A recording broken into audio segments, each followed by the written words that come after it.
As Nigeria opens more windows towards new developments, Africa's Center for Integral Research and Development, ACIRD, organized a symposium on new methods of incorporating technology in the production of African herbal medicine and health science, as well as medical curriculum in secondary and tertiary institutions in Nigeria.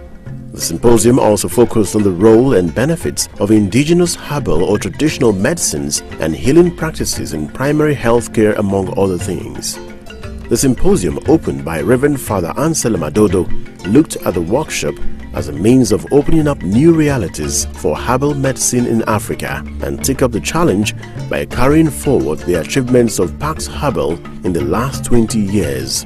Address societal concerns already being focused on by Paxherbal and identifying other focal issues with emphasis on Nigeria and Africa. So what we are trying to do is to now carry forward the achievements of Paxherbal over the past 20 years. Then how could these issues of social, technological, cultural, spiritual, and economic transformation already addressed by Paxherbal be focused on more widely in Nigeria and in Africa? How could such models of business, enterprise, community and health, technological education, and social innovation be contextualized, evolved, and thereafter be more widely applied? That is what our center is about. We came from a community, sanctuary, which we call the spirituality, the monastery that hosts the Paxherbal Center, the university represented by this Center for Integral Research, and Paxherbal, the application. We are here to look into tomorrow. The most authentic thing about us, especially in Africa, is our capacity to create, to overcome, to endure, to transform, to love, and to be greater than our suffering. That is what we are here to reflect on, to look into the future of how to make our lives better. Speaking on the role of indigenous herbal and healing practices in primary health care, Dr. Bumi Omoshoyindemi said it is hoped the symposium will enable participants realize that there is a need for a new orientation and paradigm shift in Nigeria's healthcare system. He also expatiated on the concept, roles, and definition of traditional medicines and their practitioners.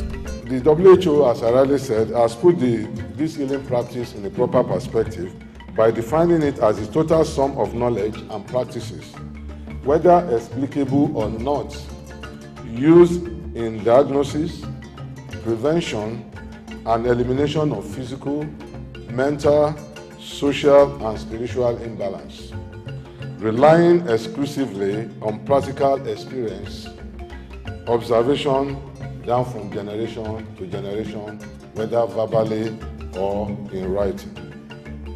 The term African traditional medicine is not synonymous with alternative and complementary medicine. It is a misnomer because African traditional medicine is the African indigenous system of healthcare and therefore can never be an alternative to the people. The Scientific, Technical and Research Commission of Organization of African Unity described a traditional medical practitioner as a person recognized by the community in which he or she lives as competent to provide health care by using vegetables, animals, and mineral substances and certain other methods. These methods are based on social, cultural, and religious background, as well as the beliefs, knowledge, and attitude that are prevalent in that community regarding physical, mental, social well-being, and causes of diseases. The traditional medicine practitioners can be generally classified as general practitioners, bone setters, traditional birth attendants, traditional psychiatrists, oracle men, and so on and so forth.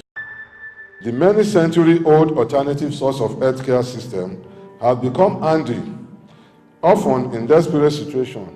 In fact, the frequently quoted statement that 85% of people in Africa use traditional medicine is understatement, because the figure is much higher and continues to increase.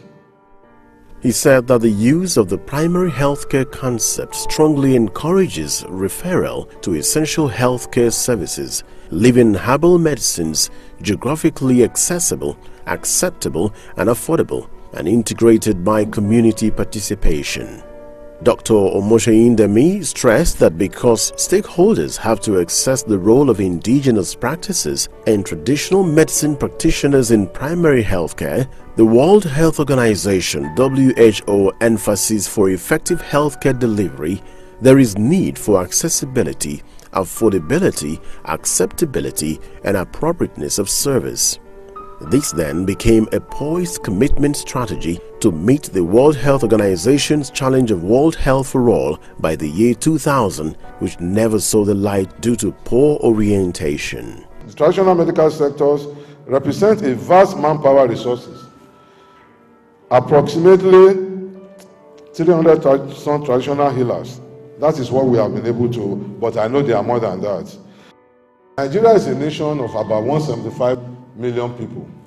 And when you look at our statistics of human resource, you can see that the total number of doctors we have is 39,210, which represents 30 doctors to 100,000 patients.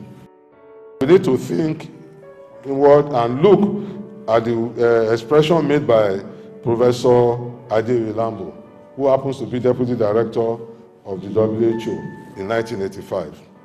When he was lamenting on the state of health of Africa and our nation, he said, the success of bringing about change depends on knowledge, creative instincts, and vision.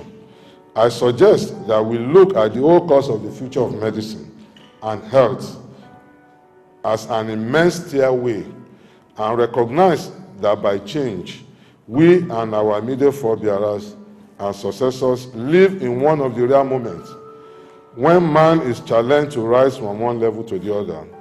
We should recognize the intolerable cost, the inaccessibility, and the inadequacy of the present healthcare system.